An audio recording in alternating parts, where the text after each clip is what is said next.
10:21 de este mediodía, el sábado 20 de marzo.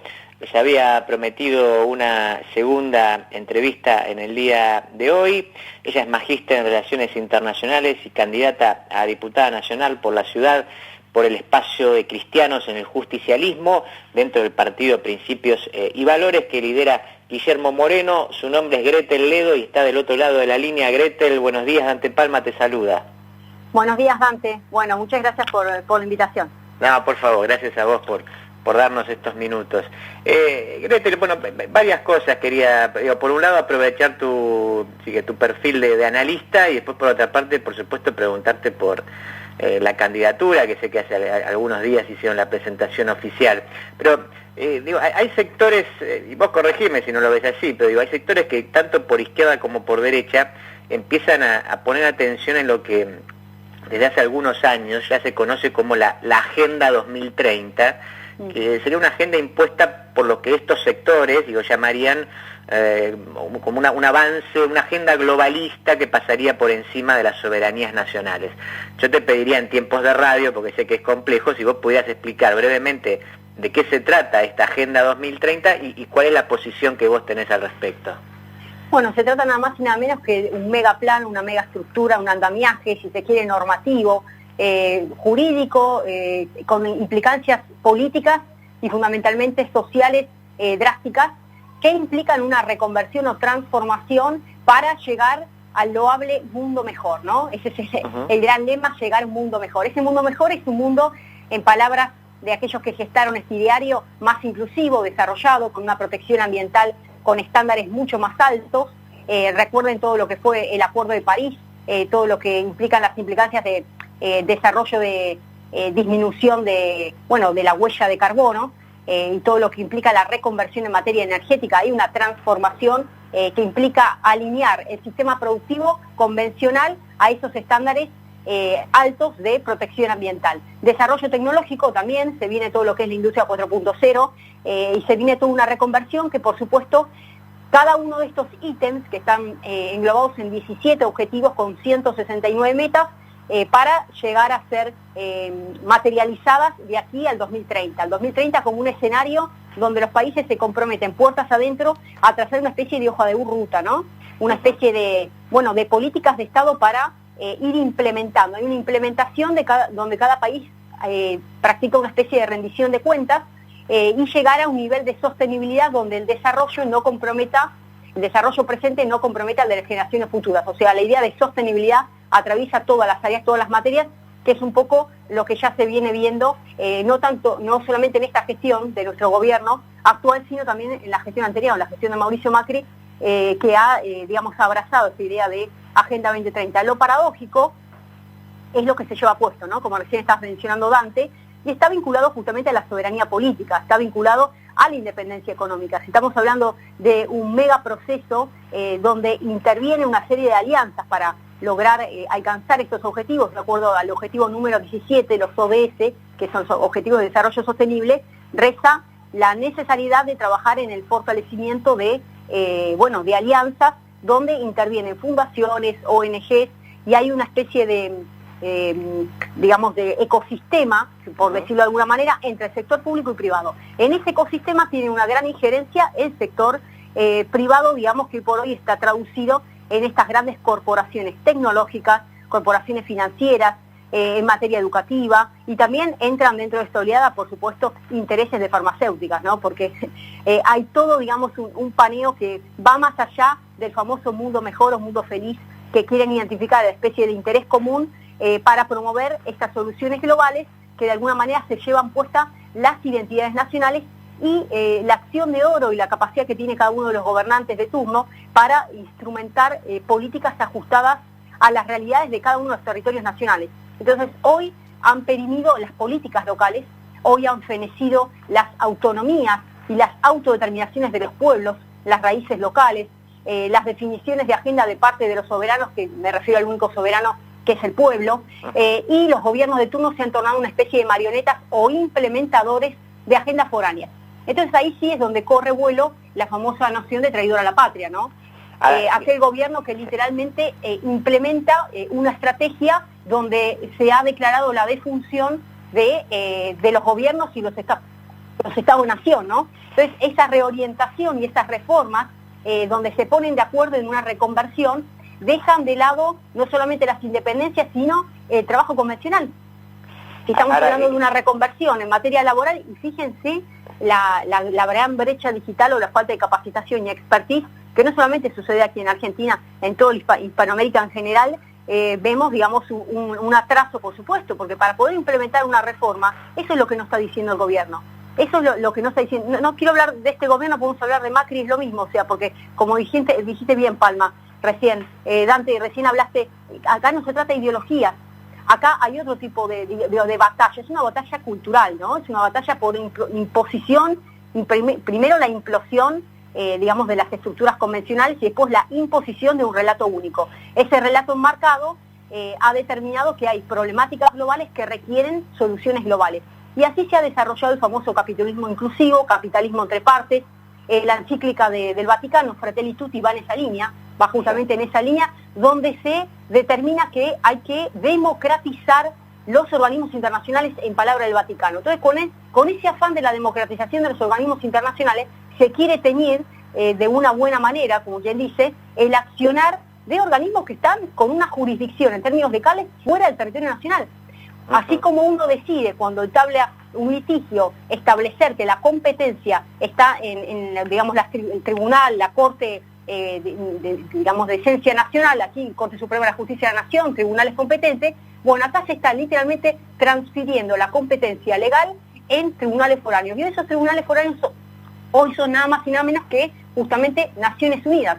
Eso es lo que está sucediendo. Y esto arranca en el 2015 con esta famosa cumbre, ¿no? Donde se desarrolló en New York, que es la sede de Naciones Unidas, y a partir de ahí, por eso insisto que esto arranca ya desde la gestión de Mauricio Macri, se abraza este compromiso de Argentina por implementar la Agenda 2030. Y Argentina tiene cada 2 años que dar una especie de informe, una especie de evaluaciones, ¿no?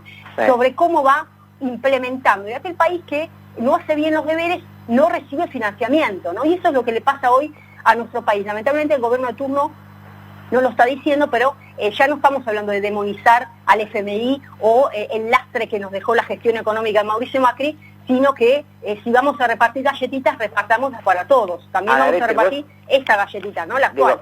Vos mencionabas entonces que evidentemente esto va más allá de este gobierno, que por supuesto empezó ya con el gobierno de Macri y hasta podríamos irnos seguramente también un poquito más atrás. En función de eso, yo quería que vos me hicieras una mirada acerca de una evaluación de la estrategia en materia internacional que tuvo la Argentina durante los gobiernos kirchneristas, digamos. Durante el gobierno de Macri eso pareció más claro, pero yo estoy pensando en fortalecimiento del Mercosur, un Mercosur con un perfil que ya no sea de una mera, digamos, una mera aduana, si quiere, o la eliminación para que se transforme en una aduana, sino un Mercosur más de vinculación popular, un acercamiento a los BRICS, digo, a China, a Rusia. ¿Vos creés que ese es el camino, o que ese podría ser un camino alternativo a esta Agenda 2030, o no? Justamente eso sería parte de lo mismo y habría que buscar por otro lado. No, creo que durante la gestión justamente puntualmente Néstor Kirchner, donde se trató de trabajar en el fortalecimiento del Mercosur, la verdad que me parece un camino acertado. Nosotros indudablemente tenemos que trabajar en un fortalecimiento identitario a nivel bloque, ¿no? Es importante a la hora de sopesarlo en términos estructurales de cómo establecer grandes acuerdos regionales. Así como la Unión Europea tiene un bloque económico sólido, así fue avanzando poco a poco. Hoy por hoy estamos hablando del siglo del dominio asiático, ¿no? Fíjense lo que fue el año pasado, seguramente Dante lo habrás difundido, el lanzamiento de la Asociación Económica Integral Regional, que lanzó un poco China con este ideario, donde agrupa a la ASEAN, ¿no? De todo lo que es 10 países que ya desde 1967 funcionan: Indonesia, Filipinas, Malasia, Singapur, Tailandia, Vietnam, Brunei, Camboya, Laos y Myanmar, y se unen 5 países nuevos, que son lo novedoso, que son China, Japón, Corea del Sur, Australia y Nueva Zelanda. De esa manera sobrevuelan las diferencias. Ahí sobrevoló las diferencias entre China y Australia, porque hay conflictos claros, China y Japón, ni hablar, y a partir de ahí se construye este gran bloque económico donde están planeando un arancel, un arancel común, si se quiere, ¿no? Y que haya mayor agilidad a la hora de querer instalar un comercio, sea en China, sea en Japón, con un mismo marco, ¿no? Normativo funcionamiento. Eso hace que esa unidad, bueno, se plantea hoy como un bloque comercial que es el mayor bloque comercial de economía global más fuerte en todo el mundo, sobrepasando el liderazgo norteamericano, fundamentalmente, que China siempre estuvo alineado en ese sentido, ¿no? Ahí es donde digo, así como se constituyó este bloque asiático, sobrevolando diferencias, lo mismo hizo la Unión Europea y otro tanto tiene que suceder aquí con el Mercosur. Pero sabemos que es histórico el conflicto que tenemos con las diferencias, si se quiere, porque no hay mucha complementariedad, sino más bien competitividad con Brasil. Claro. ¿Qué es lo que hizo China? Un poco escarbó y se fue colocando como una especie de socio clave, socio directo, socio estratégico, y reemplazó nuestra sociedad que teníamos de alianza con Brasil y se colocó en la cima. Entonces aparece un desplazamiento como socio estratégico donde está China-Brasil, China-Uruguay, y así podemos seguir colocando en la lista, por supuesto, China-Argentina. Obviamente que hemos pasado un tiempo desde el año pasado donde se ha puesto en crisis la noción de multilateralismo, ¿no? Un poco con la gestión de Donald Trump a la cabeza. Sí. Entonces ahí arranca todo este escenario de lo bilateral. En ese escenario de lo bilateral inicia China un sendero donde invita a la República Argentina a que sea parte de la nueva ruta de la seda. Entonces, a ver, las inversiones las vamos a necesitar. El tema cuáles son las condiciones y cómo está posicionado nuestro país, si tiene un trabajo de fortalecimiento interno de economía doméstica desarrollada, fortalecida, y no una identidad, digamos, arrinconada en Casa Rosada, que vuelvo a decir, no es esta gestión, es la gestión anterior y cual sea. Cuando hablamos de un país federal, hay que integrar a las provincias, ¿no? Una de las propuestas también interesantes es trabajar justamente en una especie de localización de políticas públicas en función de las necesidades de cada una de las jurisdicciones provinciales, ¿no? Claro. Y eso pareciera una cuestión de campaña, una cuestión electoral, y cuando llega el momento, las circunstancias, la emergencia, bueno, los desmanejos, el manejo de la gestión anterior, la emergencia actual a nivel internacional, pongámosle la etiqueta que sea, pero pareciera que no se implementa, ¿no? Eso es lo que está sucediendo hoy en nuestro país. No digo, no hay políticas federales, a eso me refiero. No hay políticas federales y ya ni siquiera unitarias, porque a ver, ya perdió poder el Ejecutivo de turno. Ya ni siquiera podemos hablar de política, ya perdió poder, porque ese poder tiene sede en Naciones Unidas. O sea, estamos asistiendo a tiempos donde se ha relocalizado y se ha transferido la jurisdicción en materias múltiples, económicas, políticas, sociales, educativas, casi vamos a entrar a hablar sobre el tema de contenidos educativos, es aberrante lo que está sucediendo en la educación pública, ¿no? Entonces ahí es donde se han movido los parámetros. Creo que sí, no solamente hay que trabajar en un fortalecimiento de identidad nacional, sino también regional, y ahí sí el Mercosur, de alguna manera, hay que saber identificar la importancia de las alianzas estratégicas, ¿no? Estamos charlando con Gretel Ledo. Gretel, te saco ahora de tu rol de analista que noto que te apasiona y te llevo a otra faceta que a mí me sorprendió y que me interesaría desarrollar, porque vos te presentás, si no es así otra vez corregime, como una política cristiana, lo cual digo, es llamativo, no porque no hayan muchos cristianos en la política, está lleno, pero son pocos los casos en los que se deja en claro, o lo que parecería aparecer como claro, que la religión sería aquello que definiría tu acción política. Estoy pensando a su vez casos como el de Brasil, donde directamente hay partidos y bloques parlamentarios vinculados directamente por la religión, espacios evangélicos, etcétera. Digo, ¿cuál es tu intención en ese sentido? ¿Vos estás pensando en algo así? ¿Crees que eso sería posible en Argentina? ¿Es viable? A ver, no me gusta hablar de religiones. De hecho, cuando me preguntan de qué religión soy, no hablo de religiones, porque la religión creo que de alguna manera fueron instituidas por los seres humanos como una especie de distribución de nichos de poder, ¿no? Porque en definitiva siempre existe un ideario normativo y una especie de catálogo que hay que seguir. Y la verdad que en eso Jesús fue bastante revolucionario, ¿no? Y bueno, me gusta hablar de una relación directa personal con Dios, de tener un acceso directo, un diálogo directo, cada uno de nosotros. Jesús dijo, yo soy el camino, la verdad y la vida, y bueno, es una relación que no requiere intermediarios, ¿no? Entonces a veces esas estructuras, esas instituciones han alejado y han separado al hombre de Dios, ¿no? Con todos los intermediarios de por medio, y ahí es donde empieza la especie de rebeldía, donde Dios está ocupado, ¿no? Dios está ocupado y Dios no atiende ni en Buenos Aires, ni en mi vida, ni en ningún lado. Y Dios está en todas partes, realmente. Lo que pasa es que es el ser humano el que ha cerrado justamente ese puente de conexión, ¿no? De apertura. Entonces, cuando vemos cuáles son los frutos del Espíritu Santo, dice la palabra, dice gozo, paz, paciencia, fe, bondad, benignidad, mansedumbre. Digo, Dante, ¿no te preguntaste algún día para qué existe el sistema positivo, la norma positiva? La norma positiva viene un poco a poner en regla el avance del hombre sobre el hombre, ¿no? Muy al estilo Thomas Hobbes, digamos, ¿no? Entonces, si el hombre tuviera en su fuero íntimo, fuero personal, otro tipo de actitud hacia su próximo, que tiene que ver con el amor, con el respeto, justamente, bueno, no sería necesario un sistema de premios y castigos, ¿no? A lo Michel Foucault, pero digo, un sistema penitenciario, un sistema penal.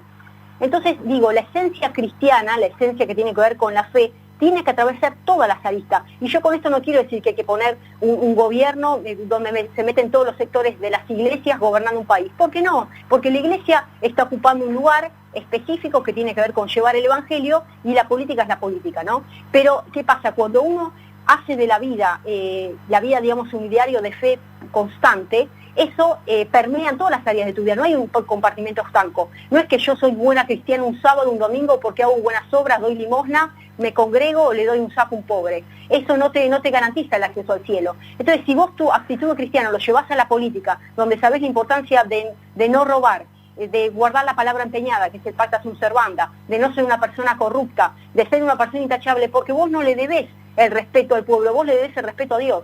Y el juicio en realidad es más elevado. Yo te aseguro que se aleccionaría el caminar de cada uno de los sujetos individuales de este país, ¿no? Entonces, por eso digo, va de suyo la mano que se tiene que ver entre este caminar, entre la esencia de la fe y la persona, en todas las aristas. Una persona, un buen empresario, que no sea un corrupto, que no acepte prebendas, un buen político, que no acepte sobres, y que un día dice que está a favor del aborto y el otro día vota en contra, o viceversa, ¿no?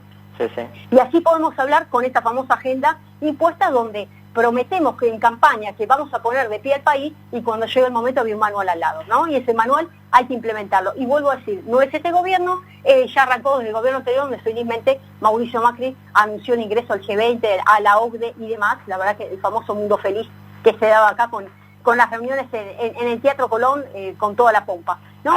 Entonces, vuelvo a decir, yo no estoy hablando del gobierno, estoy hablando de la importancia identitaria de una agenda propia, ¿no? Y ese fortalecimiento un poco, y esa batalla la libró Donald Trump, quedó en el camino, pero trató de hacerla, y trató por lo menos una agenda patriota, ¿no? Esa es la esencia.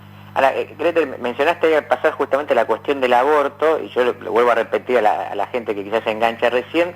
Vos apareces como formando parte de Cristianos en el Justicialismo y como parte del espacio que lidera Guillermo Monero, que es Partido Principios y Valores. Y se discutió mucho en todo el año anterior, finalmente hasta que se sancionó la ley del aborto, acerca de si de los principios del peronismo, principios que están fundamentados en la doctrina social de la Iglesia, podía seguirse una defensa del aborto, sí, hasta como política pública, como un tema de salud pública, etcétera.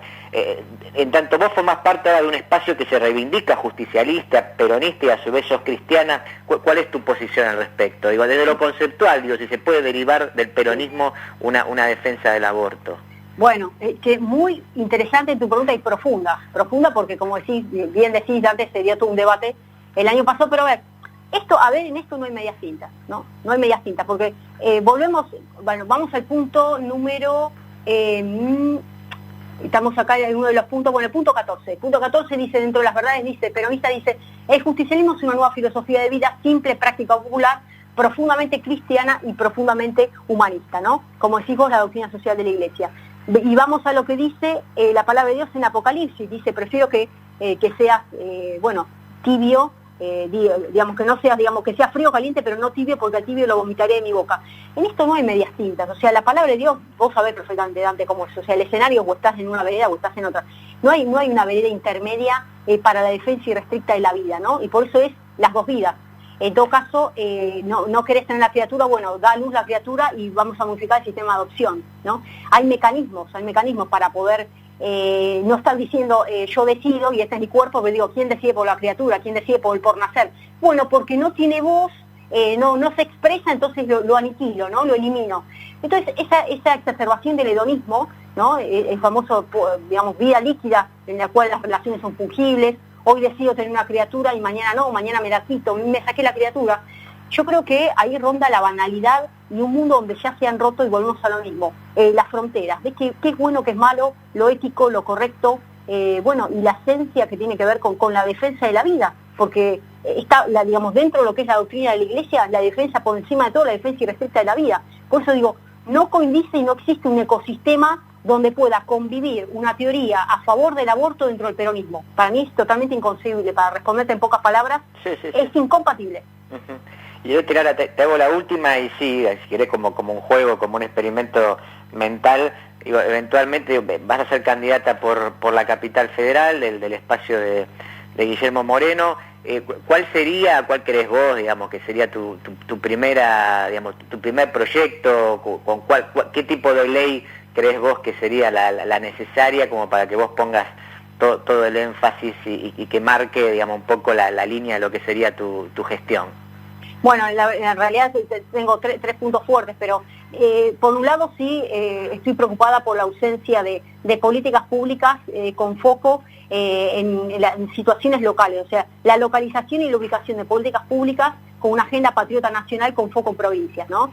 Me parece que ya quedó en el desuetudo esa idea de que el Ejecutivo presenta con bombos y platillos apertura de sesiones o a fin de año el tema del presupuesto, digo, ¿y qué nivel de participación tuvieron las provincias, ¿no?, en todo esto?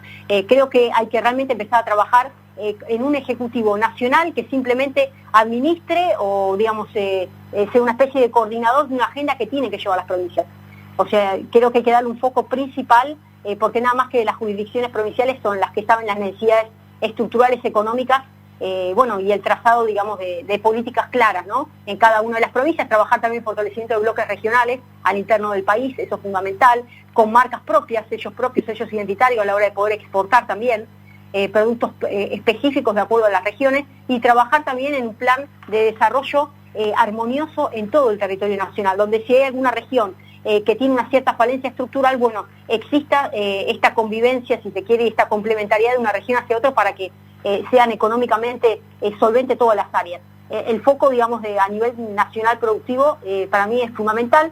En segundo lugar, y creo que esto nos interesa a todos, cómo hoy la ideología de género está de alguna manera fagocitando no solamente libertades individuales, sino generaciones enteras que están creciendo sin igualdad de oportunidades respecto a la generación tuya, donde nos hemos formado en otros valores, Dante. Creo que tenemos prácticamente una cuestión generacional en las mismas edades. O sea, nos hemos formado en otro tipo de generación respecto a lo que sucede ahora. Entonces, esta implementación totalitaria de la ideología de género desde la sala de jardín me parece nefasto.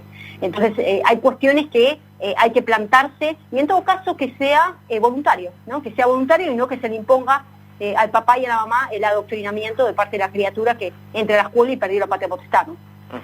Esas son otra de las cuestiones sustanciales. Y bueno, después el tema de rendición de cuentas de parte de los parlamentarios. Vos fíjate que los parlamentarios asumen con 4 años, parece que hay acción de oro, entran ahí adentro y después, digamos, ¿quién le rinde, qué tipo de rendición de cuentas hay digamos, respecto a lo que están votando, ¿no? Sí. Pasó ahora con el tema del aborto. Digamos, si uno recababa la información a nivel interior del país, era diametralmente opuesta, sustancialmente opuesta a lo que pasaba dentro de la Cámara. Pero, ¿qué es lo que pasaba? Esta gente no lo quiso plebiscitar. Y yo no hablo de esta, vuelvo a decir, no es esta gestión, pues pasó también en la anterior, es lo mismo, estamos en la misma. Pero ambas gestiones se entiende el accionar y se justifica malamente, se justifica porque volvemos a lo mismo, la agenda bendita. Entonces, esta famosa agenda, que hay un ideario que esto es largo para tratar, hay una filosofía por detrás de esta agenda, se entiende por qué el accionar y el apuro de llevar a cabo el tema del aborto. ¿Me explico? Entonces, ahí es donde vuelvo a lo mismo. ¿Por qué tiene que tener 4 años si no hay tipo de rendición de cuentas intermedio? Si la persona realmente está votando contra los intereses, digamos, del interés, digamos, el interés nacional, o está atentando contra lo que ella, una persona, digamos, juró a la hora de asumir una banca, bueno, la verdad es que 4 años hay que sacarlo antes. Y creo que ahí el pueblo tiene que ser una especie de veedor y ser más partícipe, porque la verdad que dejamos todo depositado en manos de los parlamentarios y es sumamente peligroso, ¿no? Grete, no te entendí. Vos decís que, por ejemplo, el avance del proyecto del aborto tiene que ver con esa Agenda 2030 con el cual arrancamos la conversación. Por supuesto, porque dentro de esta agenda, hay un ideario donde se parte de una reconversión en materia económica, en materia laboral, en materia ambiental, que se parte de la base de que los recursos son escasos, que son los recursos naturales, y el factor dinámico, que es el crecimiento poblacional, hace que la distribución de la riqueza no sea equitativa. Entonces la falla del capitalismo, va a decir esta agenda, es que es un capitalismo exclusivo, es un capitalismo donde hay gran concentración de riqueza en unos pocos y no está bien distribuida la riqueza. En ese afán se requiere una reconversión en todas las aristas, donde ellos van a decir que se va a bregar, digamos, por una especie de inclusión social, de un mundo más justo, más equitativo, pero detrás de todo eso subyace grandes costos a pagar de parte de los países que no están preparados para dar ese salto, en materia tecnológica, digital, en materia productiva, que requieren estándares altas de una especie de medidas pararancelarias ambientales que son tan fuertes que hoy por hoy, por ejemplo, un producto no puede salir de acá y no puede ingresar a la Unión Europea. ¿Por qué te crees que el acuerdo Unión Europea-Mercosur se frenó? Hay un interés directo que tiene Francia por frenar en una competencia directa, y te van a levantar la bandera del Amazonas y cómo están avanzando con la deforestación. Ellos siempre van a encontrar el pelo al huevo para frenar el acuerdo Unión Europea-Mercosur. Entonces, lo ambiental hoy se tornó una especie de medida paraarancelaria que esconde otra cuestión. Entonces, todo esto del cambio climático exige una reconversión productiva que deja detrás a un sinnúmero de nichos productivos que quedan por fuera. Y ni hablar, por ejemplo, con todo lo que es la reconversión laboral, ¿no? La cantidad de puestos de trabajo que van a quedar, hay informes publicados en materia internacional, prácticamente la mitad de los trabajos convencionales van a quedar en el camino, ¿no? Todos los que están en trabajos manuales, manufactura, todo lo que tiene que ver con la mecanización, la automatización en materia automovilística. Entonces, en definitiva, la población sobra. Cuando la población sobra, vamos a crear los mecanismos para poder esterilizar parte de la población y que cada uno decida cuál es la medida para reproducirse. O sea, vale decir, la reproducción tiene que estar de alguna manera controlada, ¿no? Esa famosa planificación familiar. La idea de la planificación familiar, donde tenemos adentro ideología de género, feminismo, tenemos todo lo que es la línea del aborto, toda esta estereotipación que están haciendo en torno a la mujer, el tema del empoderamiento de la mujer y el enfrentamiento con el hombre, radica todo lo mismo. Y vamos a Kissinger, vamos un poco a ese famoso, el informe Kissinger, donde de alguna manera se implementó toda esta ideología que ya arranca entre 1970 y 1980, sobre cómo hacer para empoderar a la mujer, y de alguna manera se va menguando todo el escenario justamente de lo que es la familia, se atenta directamente contra la familia. Entonces, por eso digo, esta agenda tiene un trasfondo que no se dice en los medios de comunicación. ¿Cuál es el trasfondo de la Agenda 2030? Se está poniendo a los hombros, se está cargando la familia, se está llevando puesta a la familia, ¿no? Esa es la realidad. Por eso digo, hay un escenario mucho más profundo que no se está sacando a la luz, ¿no? Te agradezco mucho estos minutos, Gretel, ha sido un placer charlar con vos. Bueno, muchas gracias, Dante. Te mando un beso grande. Era Gretel Ledo, magíster en Relaciones Internacionales y candidata a diputada nacional por la ciudad, por el espacio Cristianos en el Justicialismo, partido Principios y Valores que lidera Guillermo Moreno.